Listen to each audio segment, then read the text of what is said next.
Good morning and welcome to this moment in telecommunications history. My name is Dave Anderson. I'm Vice President of Public Affairs for Cox Cable in Atlanta. Before we begin this morning, I'd like to take time to introduce a couple other individuals from Atlanta. Our Vice President of Planning and Analysis for Cox Enterprises, Bill Killen.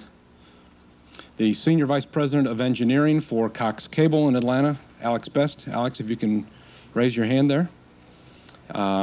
Senior Vice President of Operations for Cox Cable, Mr. Bob O'Leary, standing back here. And our Chairman and Chief Executive Officer of Cox Enterprises, Mr. Jim Kennedy. And I'll turn our program over to Bill Killen now. Well, thank you, Dave, and I too would like to welcome you to this historic moment. This is the first PCS telephone call ever made in the U.S. through a cable television system. So I'd like to welcome you here to this historic event. Some of you might be wondering, what is PCS? Well, PCS is Personal Communications Services. And that is a new communications service under consideration for licensing by the Federal Communications Commission, the FCC, the regulatory body in Washington. And PCS is sort of a, so you might call it an extension of cellular, or cellular and even better. It's the next generation of portable telephony that hopefully will be licensed to America by the FCC. And the test that we're going to undertake today is done under an experimental license that Cox Enterprises has from the FCC to conduct these tests on PCS. And when Cox applied for its experimental license, the new thing that Cox said it would do is it would test the use of PCS, portable telephone, test the use of cable TV to tie together the many microcells that go into a PCS network. And we'll try to explain some of this for you if this is going too technically. But Cox Enterprises was the first company in America with cable TV interests to apply for a PCN experimental license. So we have a very pioneering status in this emerging industry, and we're real proud of that. So to prove that this will work, what we're going to do today is place a phone call, and that phone call will be placed from a handheld portable right over here. The handheld portable from Jim Kennedy, Jim Kennedy, our chairman, will place that call to Al Sykes, chairman of the FCC, who's awaiting to take that call in Washington, D.C. And Robert, do we have a sample of the handheld portable that I could show here? The handheld portable that we're going to use today is a prototype. This is a new technology, and it hasn't achieved all its manufacturing efficiencies. But the ultimate PCS phone should look something like this. Lightweight, fits in a pocket, goes in a purse, portable, could go everywhere, even lighter perhaps, and more portable than cellular telephones. So this is the future phone. This is the type of phone that we'll be using today. And again, it's a little bigger than the pocket phone ultimately envisioned for PCS, and that's because, again, this is a prototype. Thanks, Robert.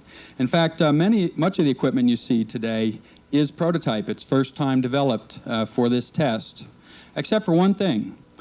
The cable TV plant that we will be using to carry this call is not prototype. It is real, live, working cable TV plant delivering programming to Cox Cable of San Diego customers in this neighborhood and in the neighborhoods through which it passes.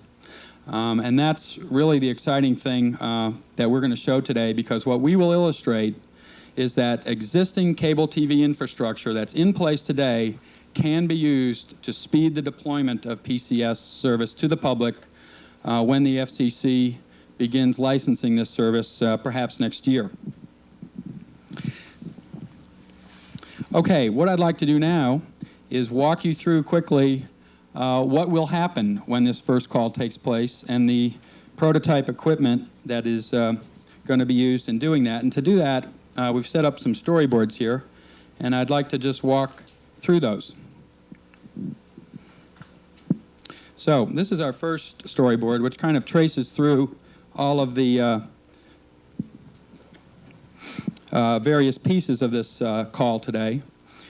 And the call will begin right over here, illustrated here, from the portable phone in the front yard of a residence in San Diego, and it'll carry over radio waves out to a cell site, which is located on cable TV plant, on a cable TV wire, on this utility pole just down the street here.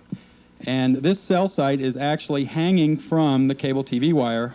It looks very much like this box, the typical kind of equipment already used in cable TV today. So the call will originate on the portable handheld phone. This phone is built by OmniPoint, a company in Colorado Springs, Colorado, and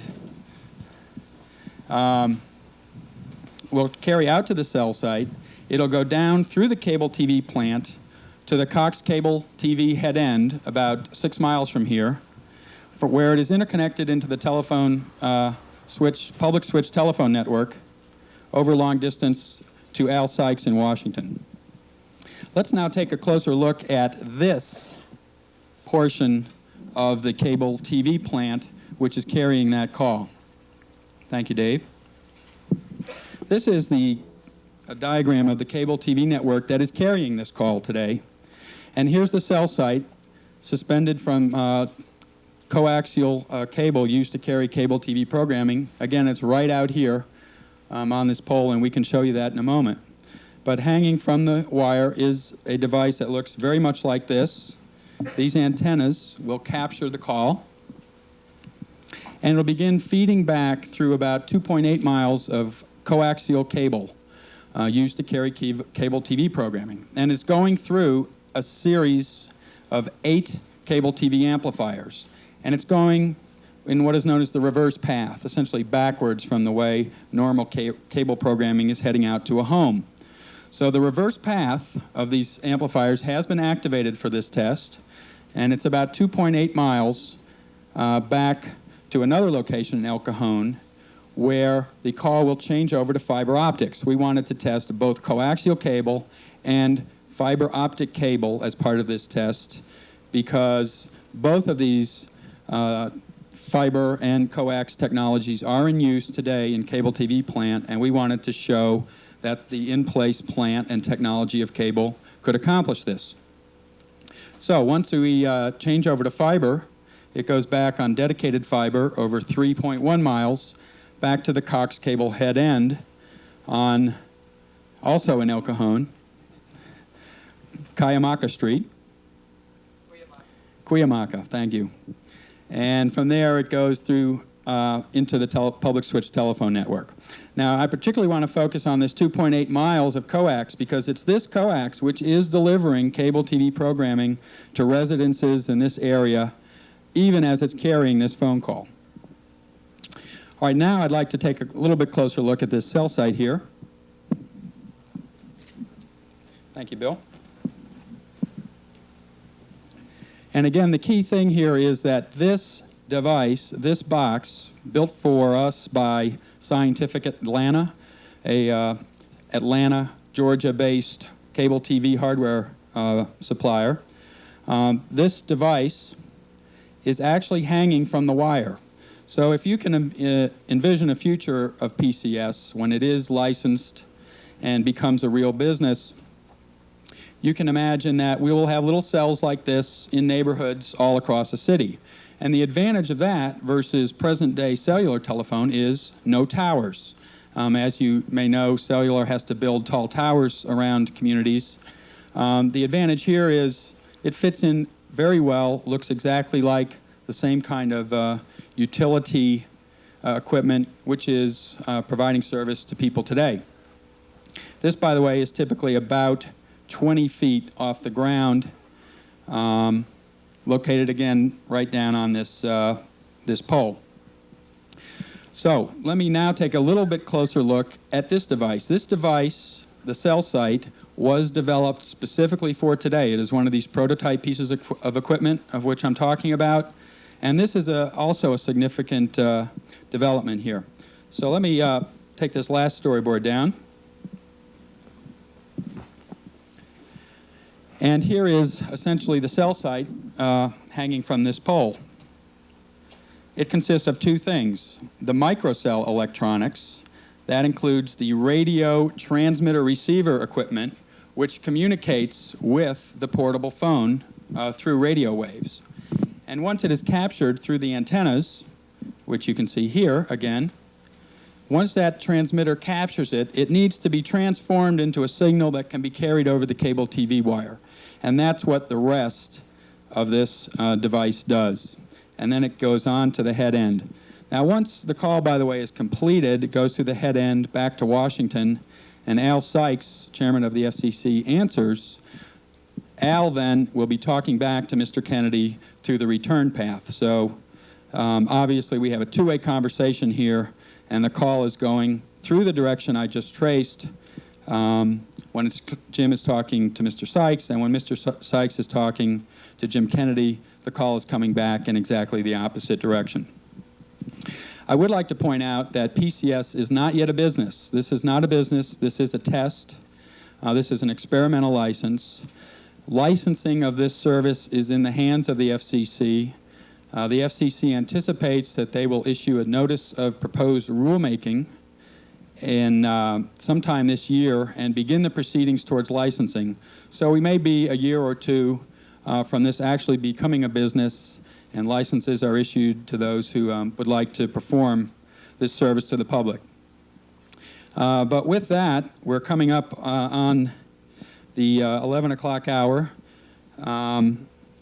And I guess what would be best to do now would be to take a short pause because we'd like Mr. Kennedy to take the call over here, so you could also see the cell site in the background. So I will toss this back to Dave Anderson for just a moment. And after the phone call is completed, I'll be happy to answer any of your questions you might have about PCS or any other questions about this service.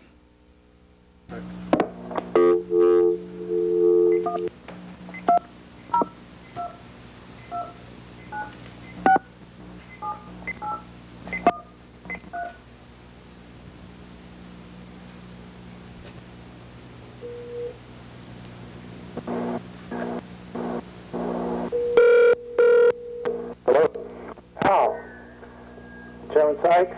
Yes, Jim. How are you? I'm fine, thanks. How are you today? I'm great. I can't tell you how delighted I am to be speaking to you over the first official PCS phone call made using cable television infrastructure.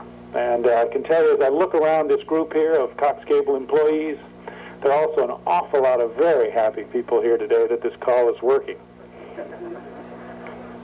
I hope that's the same opinion shared by the Cox people there with you. It is. They are all now. They quit perspiring. Do you know how this? Have you been briefed on how this actually works? Yes, I have, but I'd happily listen to additional Okay. briefings. Well, I'll just make it very quick. I'm standing in a yard in San Diego, and our voices are being transmitted over radio signals to a microcell located right on the cable infrastructure a few hundred feet away.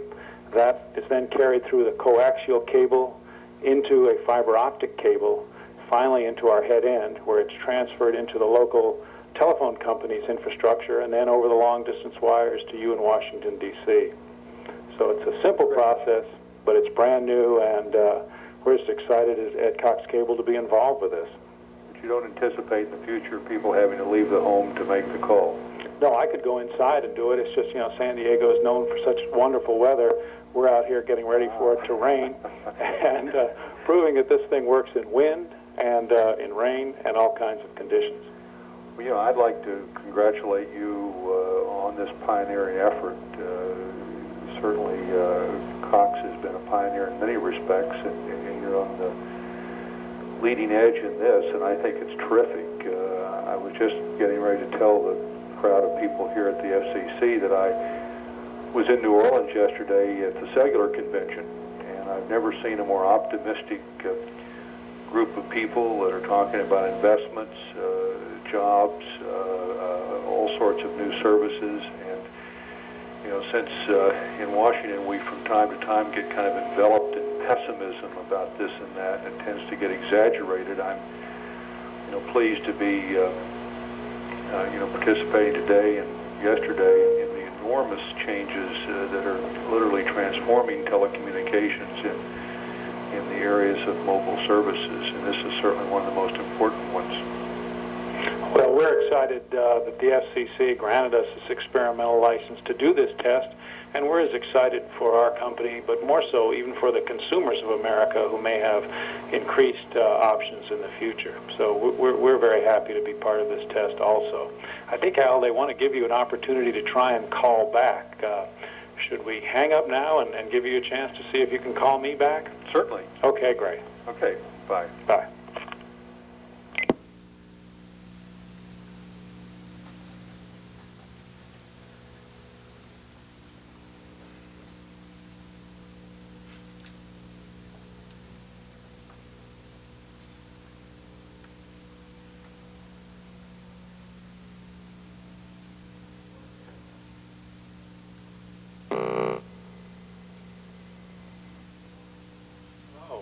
Jim. It does work. It does work. Both ways. Again, a lot of very relieved people here. You got first laughter and then applause here. I could hear it. Well, that's terrific. We have a number of people here who are excited about trying this phone, and I know you're very busy. So thanks a lot for your time today, and we look forward to continuing the test here in San Diego and then later in New York City. Thanks, and good luck to you. Okay. Thank you very much. Goodbye. Goodbye. We hope that the use of existing cable TV infrastructure can help speed deployment of the service in a cost-effective manner, and hopefully it will be priced something significantly below cellular, which is priced at a fairly high level and has a lot of business users. Be priced maybe just at a slight premium to your local wired phone in your home. So, any other questions on any aspect of this, or PCS, or Cox Cable?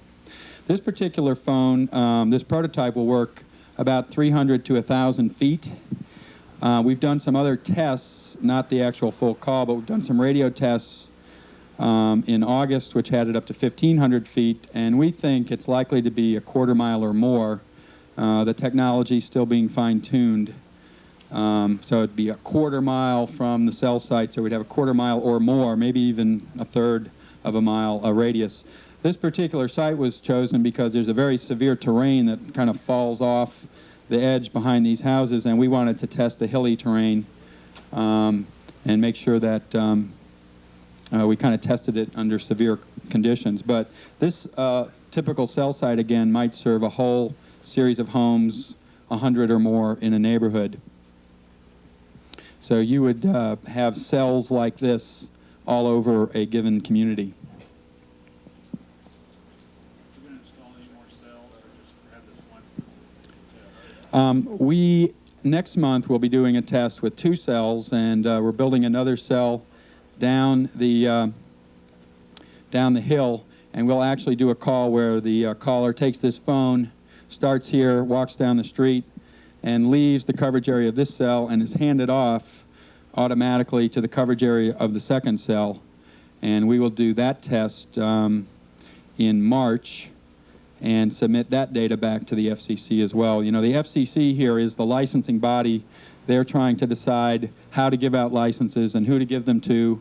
And we think that this significantly shows that cable ought to be seriously considered in bringing this service to the public.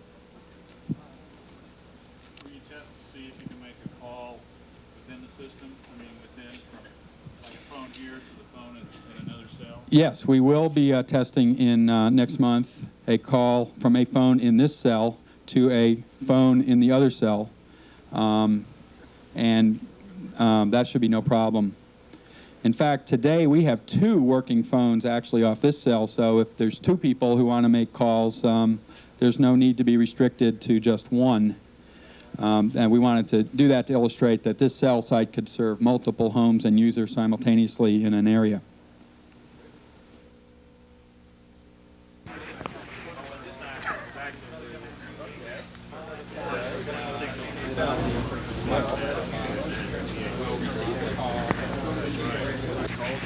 lights and everything else. So even if we don't speak to the TV right now, what channel is it?